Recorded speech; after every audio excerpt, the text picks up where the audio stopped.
What's up, guys? Today we are back with another video over our 2017-2018 NBA awards predictions. I'd like y'all to welcome our newest member, Gabe. He's going to be pitching in as well. And we will be predicting the MVP, Sixth Man, Most Improved, Rookie, Defensive Player, and Coach of the Year awards. Enjoy.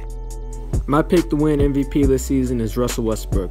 I believe his dominant play will carry over into next year. In all likelihood, he won't average a triple-double next season, or even come close for that matter, but he is, simply put, the most valuable player in the league. Thunder would be nowhere without him, and with the addition of Paul George, Oklahoma City could be contenders next season. No one in the NBA can keep up with Russ. He plays harder than anyone in the league, and he should put up monstrous numbers again next year. Look for us to repeat as MVP next season. Rudy Gay is my pick to win Sixth Man of the Year next season. His career could potentially be revived in San Antonio, where he will be put in more pressure situations and not just be a volume scorer on a bad team. Chances are you probably haven't watched a lot of Rudy Gay play unless you're into Sacramento Kings regular season games, but this guy can put the ball in the hole with ease. He's a career 18 points per game scorer, and he'll fill a big need with the Spurs. Coach Pop has a reputation of being able to bring in veterans past their prime and put them to great use, and despite Rudy Gay coming off a torn Achilles, I still believe he'll have a good enough season to win Sixth Man of the Year. My pick to win Defensive Player of the Year for the upcoming season is Rudy Gobert. This man is just a freak of nature. His 2.64 blocks per game easily led the league last season. I believe he should have won it last year, but the NBA will get it right this time. He is the anchor of what will be a very good Utah Jazz defense this year. His ability to protect the rim and quickness to guard perimeter players has never been seen before. Rudy will continue to get stronger and improve on his already all-world athleticism as well. There is simply not a better interior defender in today's game, and that's why Rudy Gobert will win Defensive Player of the Year. My pick to win Most Improved Player of the Year is, you guessed it, Rudy Gobert. We just talked about his incredible defense, now let's talk about the rest of his game. With Gordon Hayward on his way to Boston, Rudy has the potential to be much more than just a great defender. He could be a force on the offensive end as well. He's already one of the league's top rebounders, averaging 13 a game last season.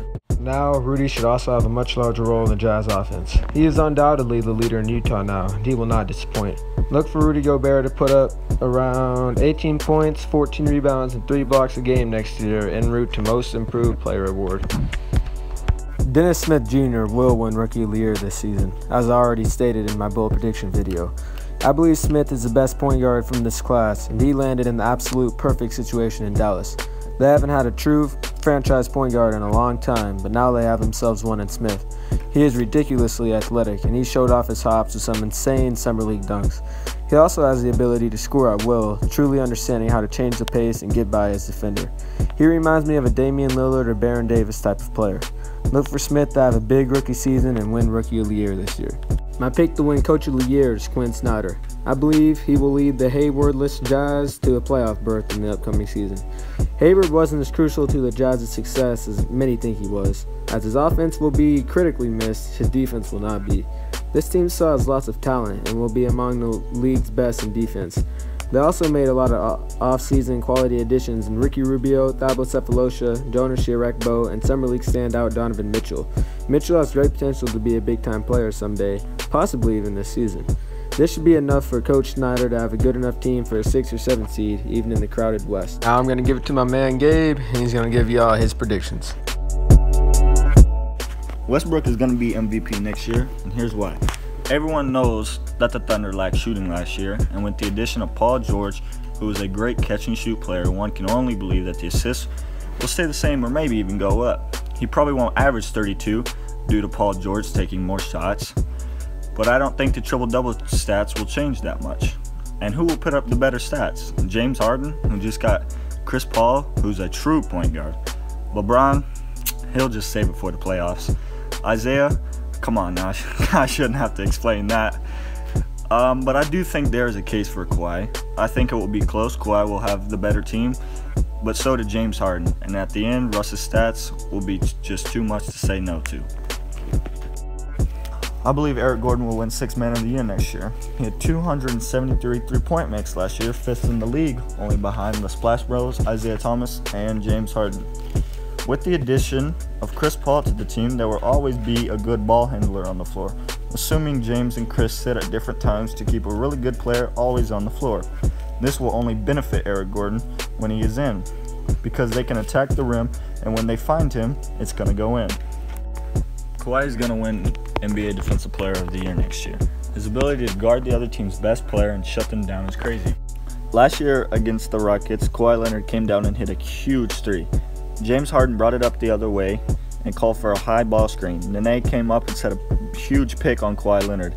Instead of just giving up on the play, he ended up fighting over it and going down and getting a game-saving block to help beat the Rockets.